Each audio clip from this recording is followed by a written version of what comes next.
HRN listeners. As we celebrate our 15th year, we are deepening our commitment to giving voice to the next generation of food systems storytellers, and we need your help. Our internship and fellowship programs help activate new possibilities for underrepresented and underestimated young people through experiential journalism, audio engineering, and production training.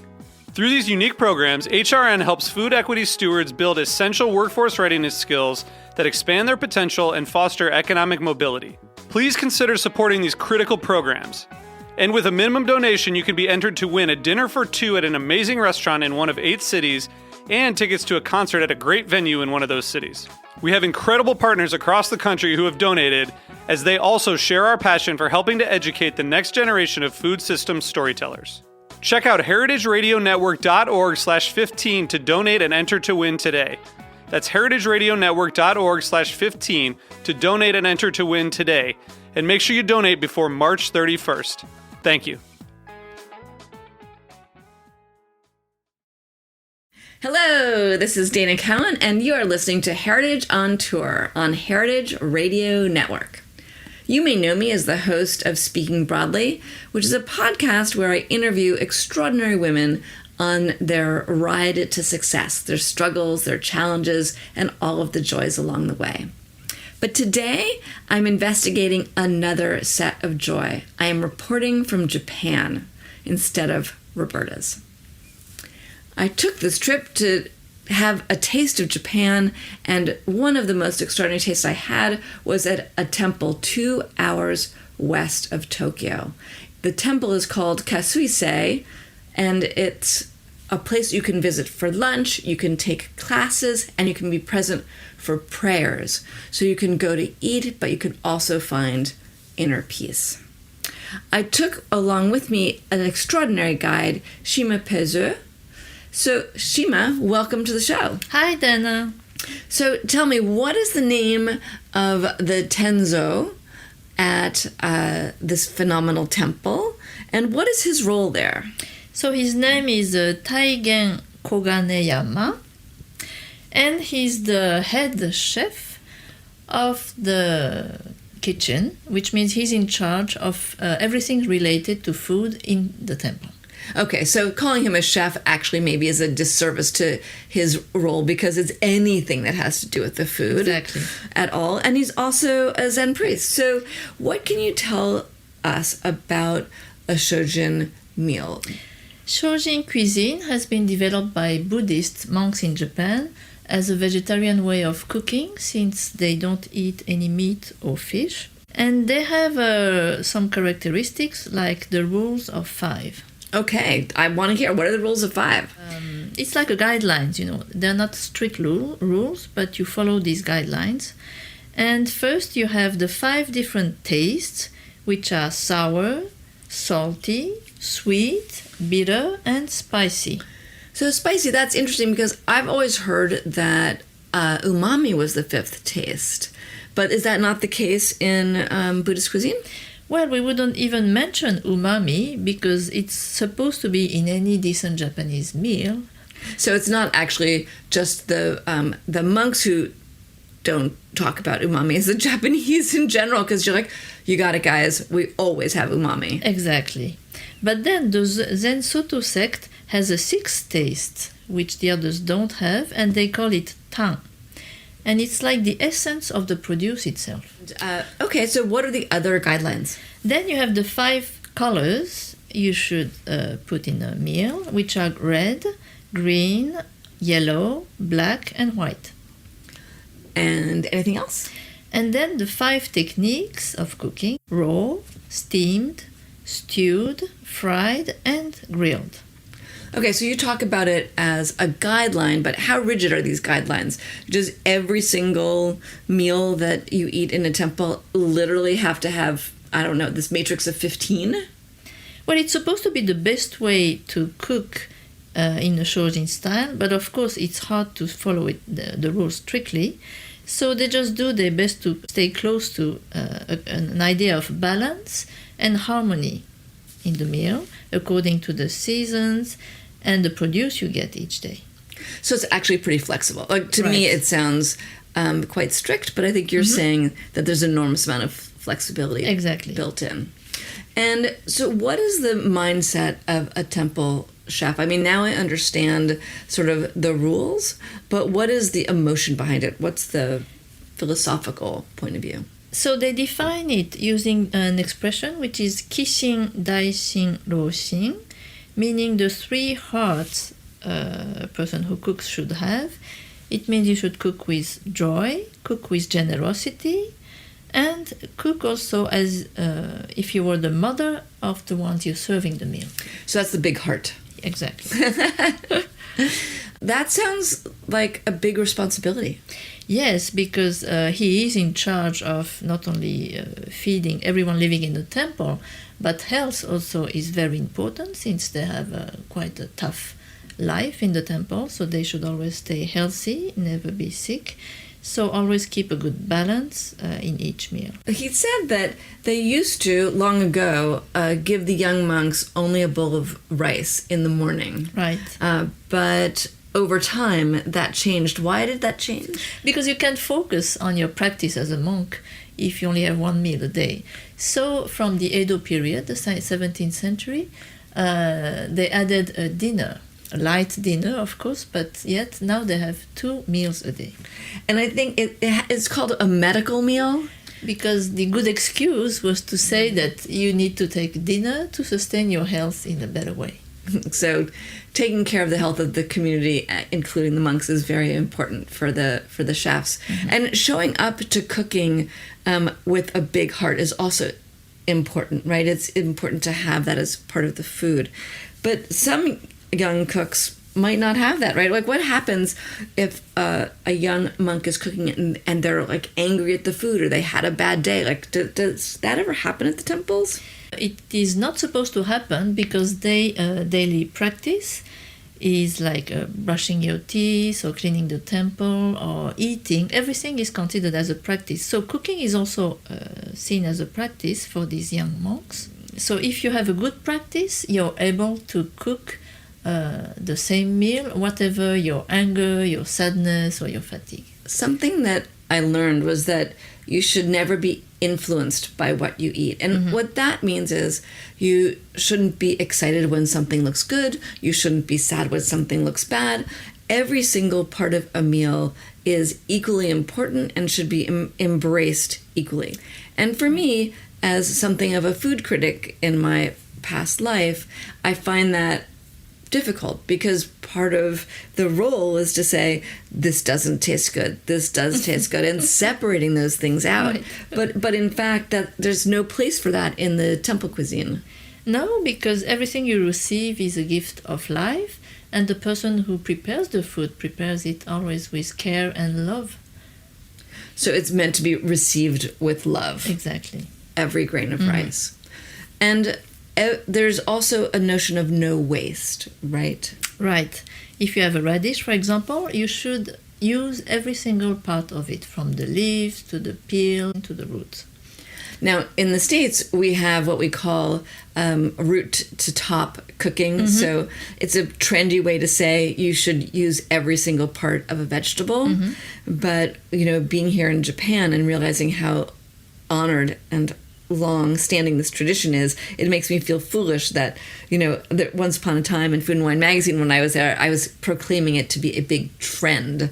It is something that chefs seem to embrace more, but even at the time, the French chefs or the Japanese chefs would say, of course, why would we want to waste anything? I mean, we don't want to waste anything because you're putting money in the garbage.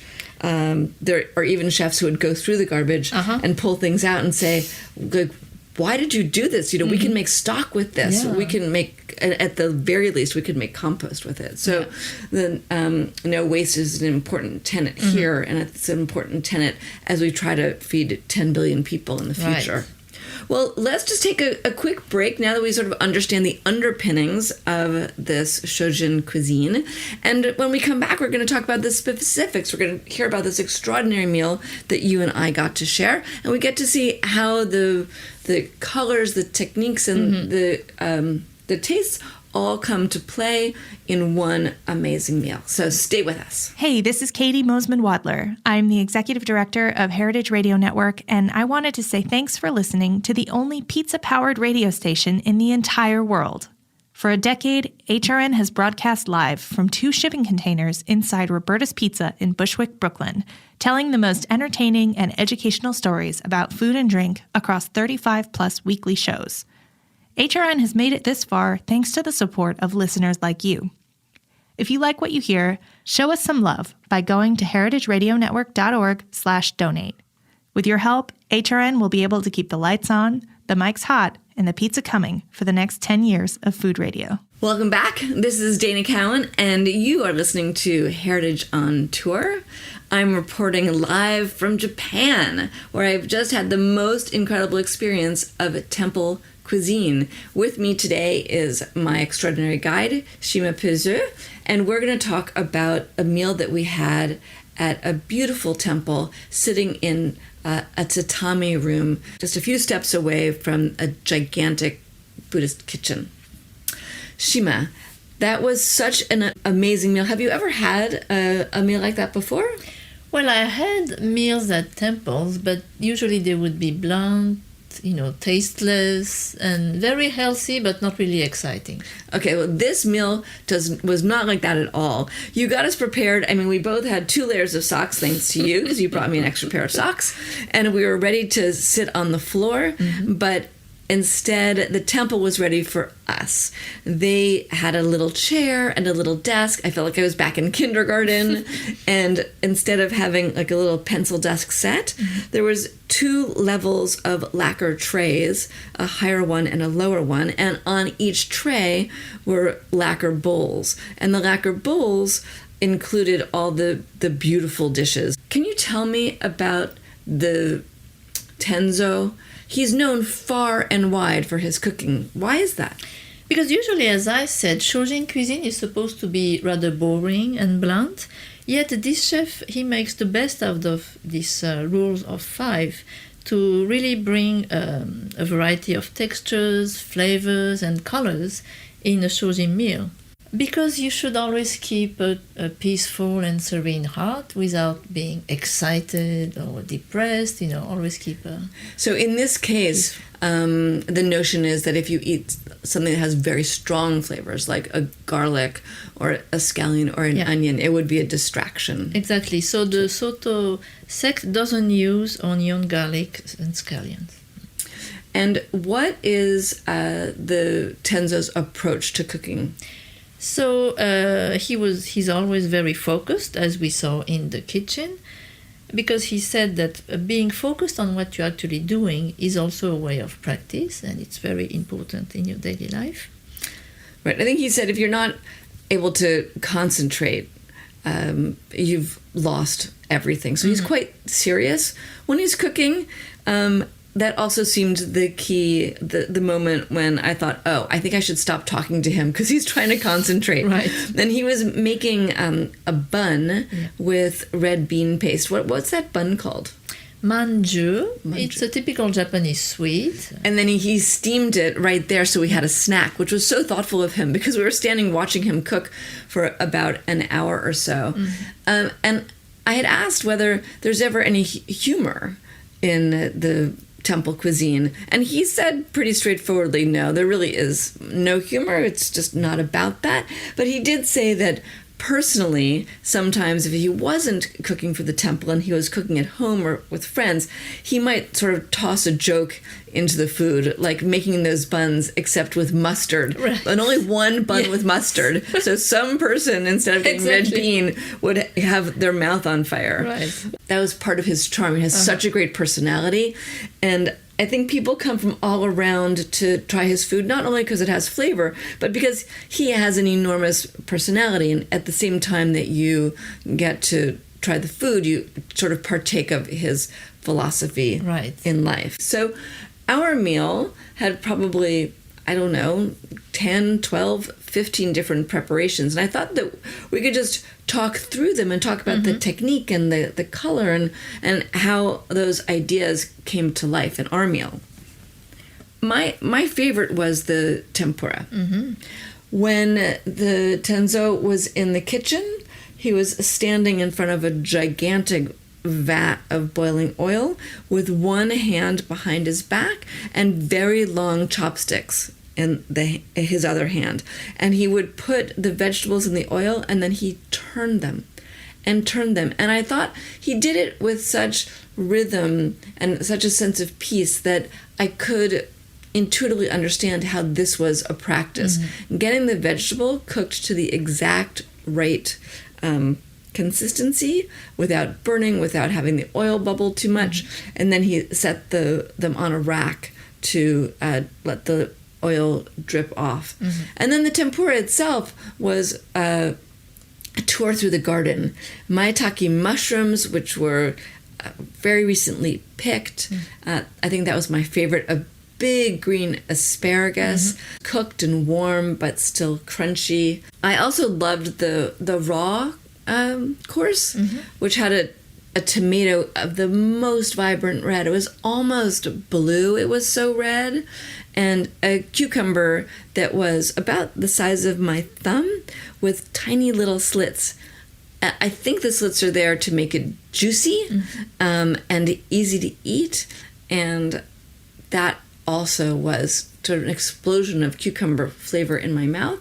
And last was udo, which is a crispy white mountain vegetable. So in this case, we had three amazing colors: this fabulous red, the deep green of the cucumber, and the snow white of the udo. What were your favorite preparations? Well, I love the steamed dish, which was the chawanmushi, because usually chawanmushi is prepared with eggs. It's an egg curd with vegetables and fish or meat inside. But today we had the chawanmushi prepared with yuba, which is the tofu skin, and with a very smooth texture. And inside we had bamboo shoots, spring vegetables, and it was really delicious. It was served warm, and that was, while we've had some of the other ingredients were crunchy, this was so smooth and creamy. Silky, I love that. Yeah. Did you like the stewed dish? Yes, I loved it because we had the combination of colors and textures there also within a small dish. So there was the yuba that had been rolled, so it looked like a scroll, and then there was freeze-dried tofu, which was more like a little square that a kid would play with, and then the carrot, which was sliced, and then a shiitake mushroom was just like a little mushroom cap. What interested me was that usually when I think about food that's stewed, I think of things that are mushy.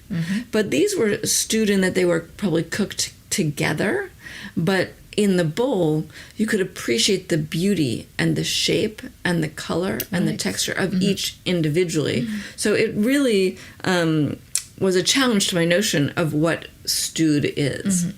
And what about the grilled item? So we had a slice of yam, and the Tenzo chef told us that he had an inspiration while traveling to the mountain region of central Japan, where they pickle potatoes. They cure them in miso. So he tried the same with yam that he cured in soy sauce before grilling it. And that was amazing in terms of texture. It was half raw, half grilled. And it was really crunchy. And then it was a little slimy. But slimy being a good texture, not a bad texture in this case, probably because of the fantastic contrast. That also was sort of like a snowy white. And an individual, there was only one piece of yam. Is that partly just in order to honor the individuality? And also it's to bring a huge variety within a small meal, We talked about how he got an inspiration for the yam when he was traveling. I think he also got inspiration for this cured miso or cured tofu when he was traveling. Can you tell me about that? So this was a piece of tofu that you cured in miso, and it had a cheese-like flavor, if you remember, and the texture also was very special. I've never had anything like that, and I like the idea that this chef, though living with tradition, is experimenting in cuisine, because he doesn't have to do that. I mean, he could just make the exact same thing that they have made for hundreds of years, but he finds it exciting, I guess, to bring things back from his travels and to share them with his community. Yeah, he's a real chef at heart, not only a monk. So, in spending time with him and spending time eating this delicious food, what would you say that the lesson of cooking is that is important to life overall? I think his philosophy of life is to let it go with the flow, as he said. So instead of thinking ahead what you would cook today precisely and stick to it, he would just walk in the kitchen, observe the ingredients, and get the inspiration and cook according to his inspiration of the moment. That's interesting because that does sound a lot like American chefs who cook from the market. That's what they do. They don't have a set menu. They go, and they're not Zen monks, but they have a real appreciation of what's available, what's in season, like Michel Brass or Dan Barber in New York State. So this notion of being flexible and appreciating what nature gives you is quite universal. The go with the flow is a little bit more interesting, though, because go with the flow means not only pick and use what vegetables are available, but I think it's a bigger idea than that, which means don't get stuck. Don't resist change. If someone in your kitchen isn't cooking well, maybe you'll modify the menu. If you have someone coming to eat, if they're elderly and they can't chew, don't give them the dish that you had in your mind. Give them the dish that they need. And that idea of being open to whoever you're serving and whoever you're cooking with is really important, because the notion there is to sort of be like bamboo and be very flexible. And the more flexible you are, actually the stronger you are in your practice. Of course, and you become more creative and you can keep evolving. And so with that notion of continuing to evolve within the strictures and guidelines that are set down through the ages, we're going to conclude this episode of Heritage on Tour. I hope you enjoyed joining me for a little bit of my trip to Japan. It was an extraordinary experience, and I recommend that if you have a chance to come to Japan, that you do make an effort to go to a temple for a meal. There are many temples that accept outside visitors and do serve lunch, and where you can observe the prayers and have conversations like these that help you connect the dots between your own life, your own cooking, and those around you. So thank you so much for joining us. And if you like listening to stories from around the country and around the world, please check in on the next Heritage on Tour.